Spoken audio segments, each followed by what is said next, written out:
Mrs. Igdal, when we stopped for the tape change, we were speaking about the Russians taking over your village. What happened next? What happened? That's the way all the young people had to look up for themselves, to reach where to find a job in a bigger city.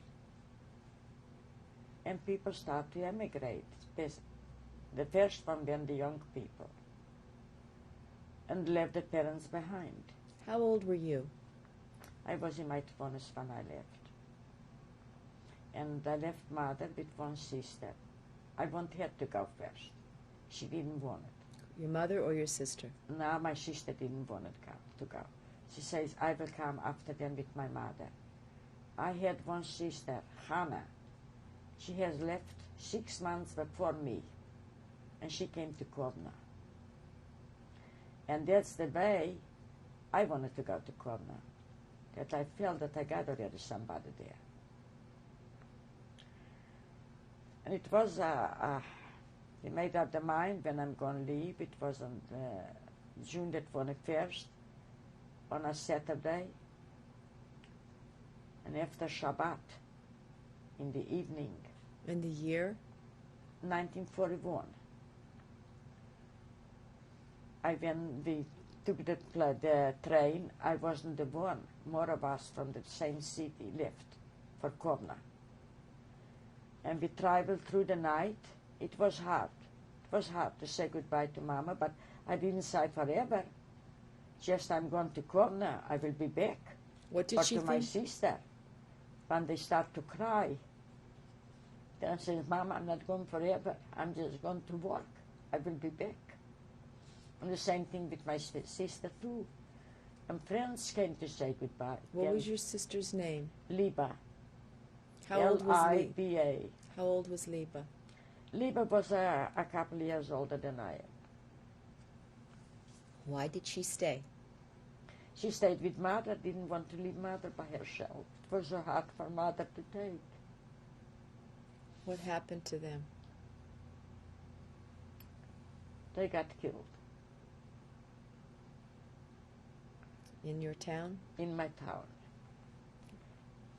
After we did find out that the Lithuanian, the partisans, they took all the people, all the Jewish people, and they carried them to the yard where it was the synagogues. It was a big empty place. They kept them there for days. They told them to take all the stuff what they had, in which they took all the important things. And they took a little bit food, and they thought that they're going to get food, they're going to get everything, but they didn't. And then they made them to go 3 miles from our city. It used to be a place, Morkakalna, M-O-R-L-K-A, Kalo, K-A-L-O. And there was very much woods around, plenty woods. When we were children, we used to go and pick up there, berries, all kind of berries. Nobody scared, nobody touched us. They could go in the woods. We used to get together, friends. We used to go out there. They made them to dig big graves. I will show you the pictures. And then they put up over the holes boards, and they told them to go one after the other. And they saw them one bar after the other.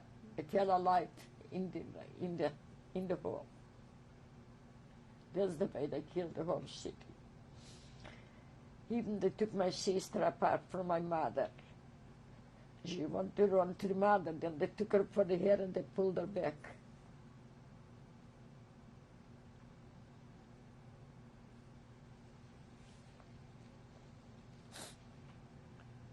They cleaned up the Jewish people. And all the belongings they took to themselves. Only the Lithuanian people. Can be, it was already up there. German people too, I cannot tell. But Lithuanian people put up the first hands. and especially what it used to be friends from the Jewish people. These were your neighbors and your friends? Right. Do you know what date this happened to your mother and sister? It was around the holidays.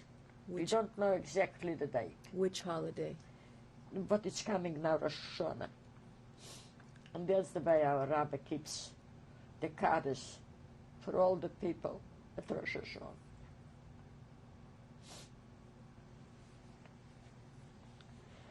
We had a doctor, a Jewish doctor, there, Dr. Schreiber. He had two little boys.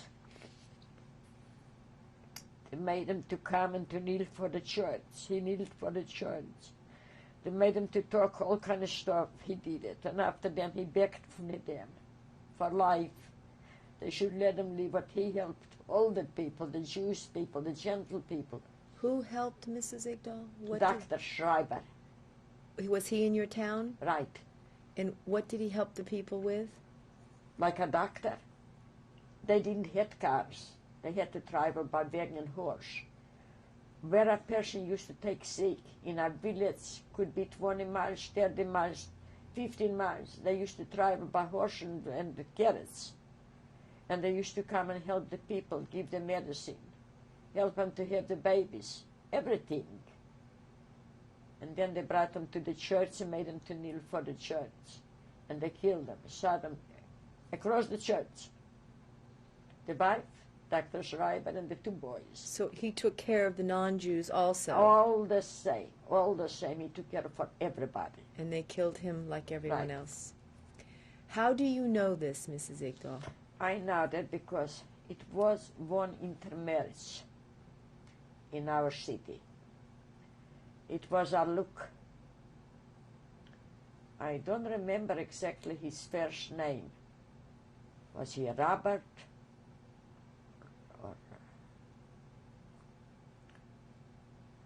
Or another name, but I know our look. A-R-L-U-K.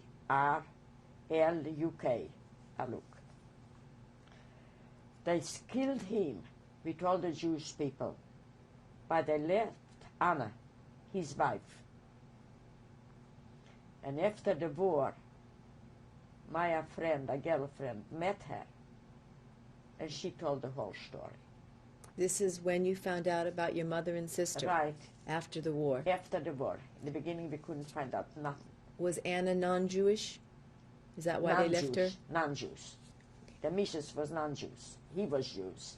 So when you were in Kovno, Right. what did you think was happening with your mother and your sister? When we were in Kovno, I came on June the 21st, Sunday morning. As soon as we got off from the train, I wasn't the one. It was more from my city. And everybody come to welcome us. Came my sister, it came a friend, she's now in Philadelphia. It came more friends. And it was I wasn't used to, from a little city, to hear so much noise, airplanes, everything. And I asked them what's going on here. They say nothing. They didn't know nothing. When they left the apartment, it was nothing. So let's speak about that for one moment. No, the Jews did not know what was happening? Nothing. Word was not coming out over radios or through other people? When we came back from the train to my sister's apartment, we did not have TVs. We had only papers and radios. And they cut it on the radio. Then we find out that the German invaded the Russia. And it's breaking out war. This was the day you arrived in I Kovno? arrived, and I started to cry right away. We all cried terrible. Do you remember the date? The 21st of June, 1941. And we all start to cry, especially we children. We want to go home, we want to go home. But you know, like in a big high-rise here, in a big apartment, plenty Jewish family lived up there. And try to get together and talk that we can go nowhere. It's no places where to go. They listen to the news all the time. Did anybody lead the Jewish people? Who was leading these discussions? The discussion, only the neighbors, one with the other from the apartment. About how many people? Oh, lots of people. There were lots of Jewish people. 30, 40, 100. Maybe 4 or 50 people, Jewish people. And what were they discussing? What to do? Discussing, and they said, children, don't cry. You know what? We're going to live tomorrow on foot. We will go to the Russian border. And from your city and from all the cities, the people will go to Russian border too, like it was in the First World War. The people went to Russia. Like my mother, my father, the First World War. They left for Russia, they left the homes, they left everything. And stop crying. We're going together, we will be together. We will reach, we will come to the border, we will reach Russia, and we will look up one for the other, and we will find them. So you all decided together you would leave together and Monday walk morning right away to the border. to the border. The one, the rich people, they lived by cars. The one who had horses, buggies, because they had to care big families. We people, we didn't have nothing. We were on foot. You and your sister? Not only I and my sister, hundreds and hundreds of people went the same round. Because all the Jewish people had to get to the Russian border. Kovno was a big city. And we went. It was very hard to go because the planes used to come already over the people. Then we used to fall down in the ditches, fall down on the fields. Very low, but the planes used to come over us. Whose planes? The German planes. But they didn't do nothing to the people at the time. Didn't do nothing. After them, they started up to shoot. The Lithuanian people started up first, before the German people started. Then you could walk and see already, here is a cow dead, here a horse dead, here people already, the feet, bleeding the feet, they cannot walk anymore. And we came one day to a big, big barn. About how many days into your journey? Maybe by 8, 9, or 10 days. How were you eating on this journey? Everybody brought food, and under the way we had clothes, we had still money. Then the Lithuanian people knew already that the Jewish people have to give up everything. Then they used to come under the bay, or we used to see a village. Then we used to rush quick to buy something. Especially was bread, to get bread, or you got a piece of cheese, or you got whatever you could eat quick. Milk. Then we bought it. We gave up clothes for that. And then one day we rested during the night, and in the morning it opened up the doors. The German people came. I just remember they were with the gray suits, with the black boots, you know, with the hats in the front, the black, with the silver.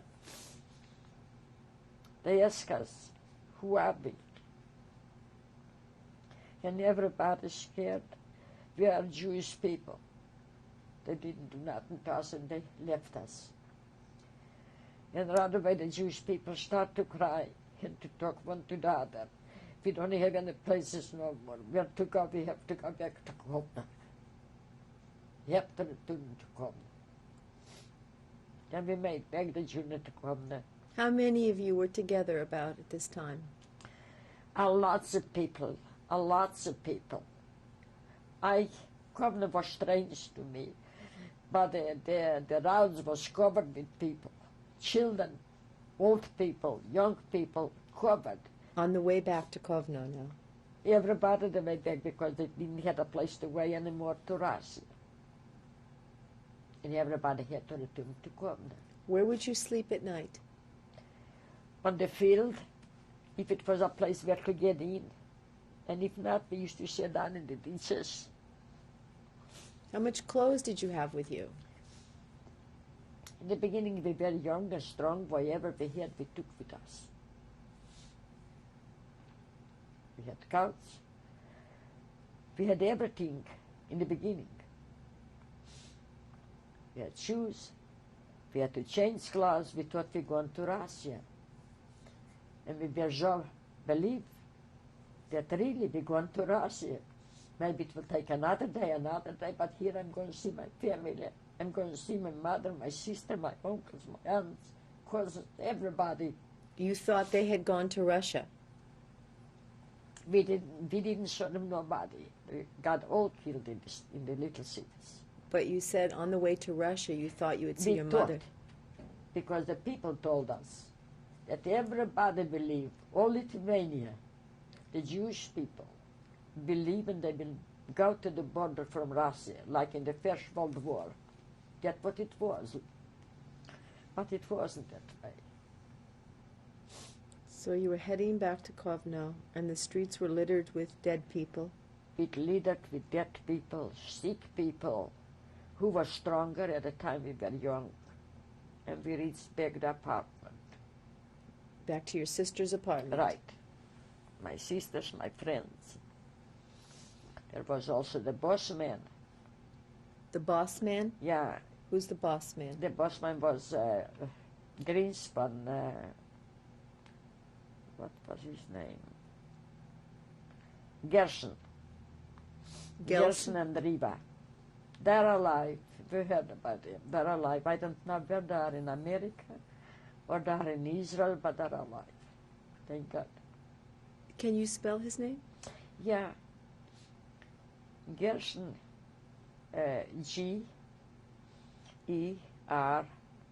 G-E-R-S-O-N. Greenspan,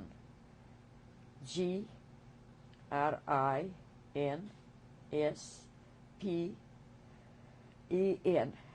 Is that two different people or one person? Now that is the first name, Gerson Greenspan. And, And his wife was my name, Riva, R-I-V-A. and what was his job as the boss man? He lived up there too. He had a big apartment up there. And my sister and her friend rented from him. It was another girl too, Shoshana. Did he help you? Did he make decisions? Oh yeah. Even we lived in ghetto with them. Tell me They what. never left us alone. They told us always wherever they will go, we shouldn't cry. They will take us everywhere where they will go. And when they left for ghetto, just like a family, they took us to. And we lived together. So tell me about that. You went back to the apartment, and then you had to leave for the ghetto. And now it wasn't so easy when we went back to the apartment.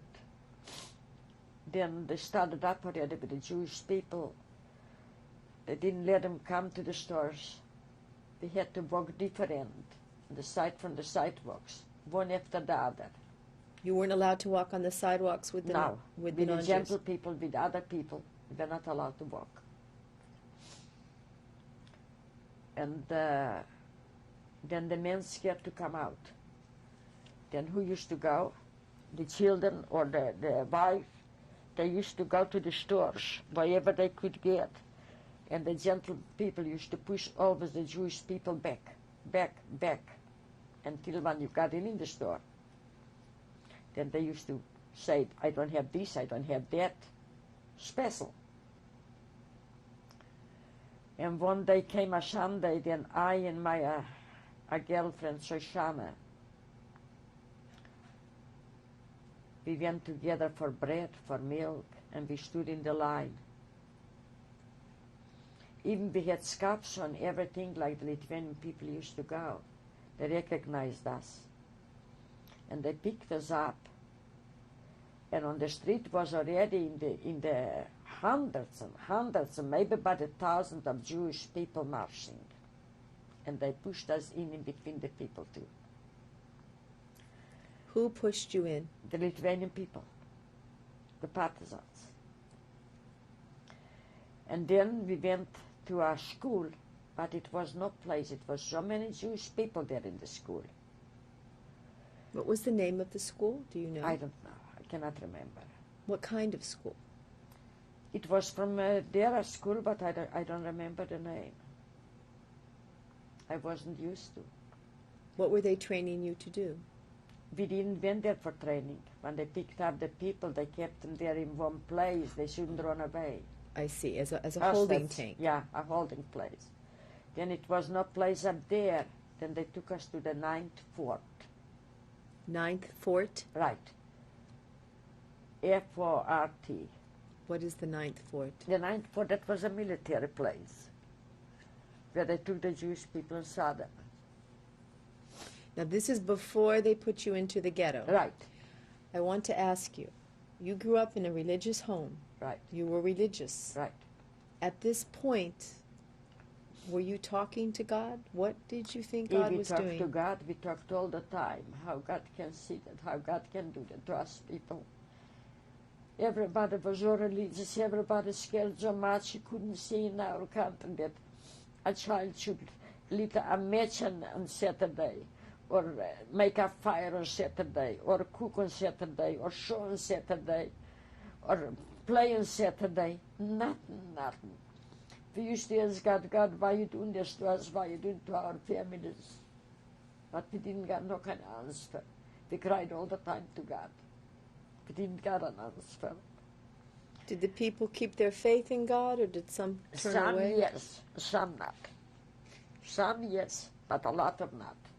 They said God could do to my father when he was a rabbi or a gabbai, or my parents, they were such a religious people. How can I believe? But I still believe in God. We still believe in God. We keep God in our mind.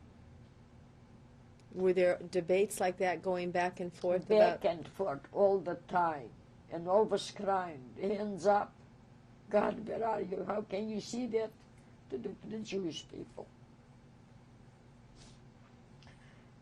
When they brought us to the 9th Fort, the beating was terrible. People in the thousands, women, old, young, what they picked up, screaming, hollering. I left a baby in the crib. I left my sick parents. Here and there, everybody crying. The beating was awful, awful. I and my friend, we just lay down in the ditch, and it got already so dark. We stayed still. It was already dead people up there. Dead people? Right. Dead people. Saw them up there, right there. They didn't have to come home. They shot them there? Right. The 9th Fort. Now, who was shooting them, the Lithuanians or the Germans? The Lithuanians, the German, I don't know who was up there. It was plenty. You could see only guns and shooting, guns and shooting. Who cared who they are? We knew they are not friends from us. When it got very dark, and my girlfriend Shoshana, she used to limp a little bit on one leg. She came also to come now. Then we made believe that we are dead. But when it got very dark, then I say, Shoshana, let's go. She says, where? I said, let's go. I grabbed her for the hand and we started to crawl deeper in the woods. Crawl deeper in the woods and make always believe that we are on one place. And we got deeper and deeper and deeper in the woods. She says, no, Rivka, where we going from here? We don't know where we are. I said, you know what, Susanna? Let's just scroll and go until we will reach the highways. And we will go with the lights. Wherever it's more lights, maybe that's what the city is. Because not my sister, not other friend, they will leave if we will not come. Because they cried so much. They knew we didn't come home with the bread and the milk. And they knew that we got in some trouble. And when we got out to the road, then I assume we used to see a car or a horse on a wagon. We used to jump right away in the ditches. In Europe, these awful deep ditches with grass. Used to stay still. They used to leave. Yes, by. We used to get back on the road. And after then we went after the lights. We knew there must be the city. And we came to the city. The people were surprised. And we came to the place. Shoshana want to stop. She says, somewhere around here lives her cousin. I says, no, I'm going back to my sister Shoshana. She will take her life if I will not come. And when we came, we rang the bell. It was so many people came down, but we fell and we lost our minds. Only what we knew, they brought us up on the shoulders in the apartment. Where have you been? Where have you been? So they got us around the store. They made us to work with all the people, but we escaped. They had already lit the lights there, the candles. They said, we set cars after you. I said, that's all right. I wish all the people would come after the cars. And we start to tell what's going on up there. That was the first time when I escaped.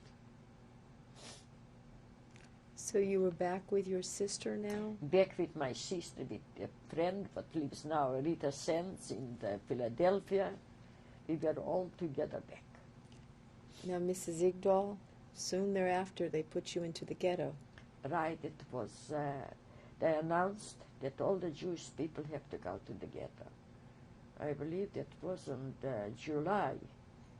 And in July or August is closed in the ghetto, or by August we have to be in the ghetto. But I believe that was July month, 1941. What was the name of the ghetto? Slabotka. S-L-A-B, Slabotka, B-O-T-K. What were the Jews telling each other about having to move to the ghetto? Nothing. We went the same thing like the Greenspan went. Gershon and Reba, wherever they went, we went. With them together. What did they think was going to be awaiting them in the ghetto? What it's going to be, they're going to lock up all the Jewish people, wherever it's going to happen. We still didn't know it. But when I came and I told them, and other people came who escaped, and told them what they're doing with the Jewish people, then everybody was very much scared, very scared. They saw that everything is going to, they're going to kill us. Did anyone try to escape? People tried to escape, but it was very hard because the ghetto was so much with barbed wires. Now, before they put you into the ghetto, did anyone try to escape?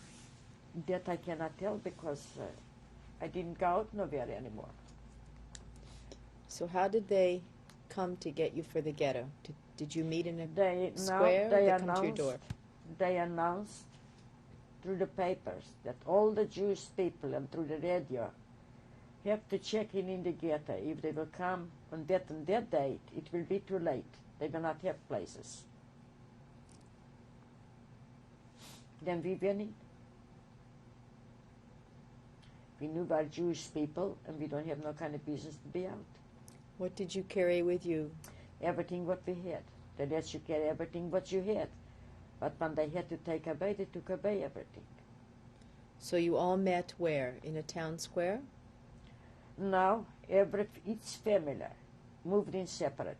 It was at their little homes. Did you have to walk to the ghetto? I don't remember the way we got to the ghetto. I even don't remember. Okay, we're going to stop here for a tape change.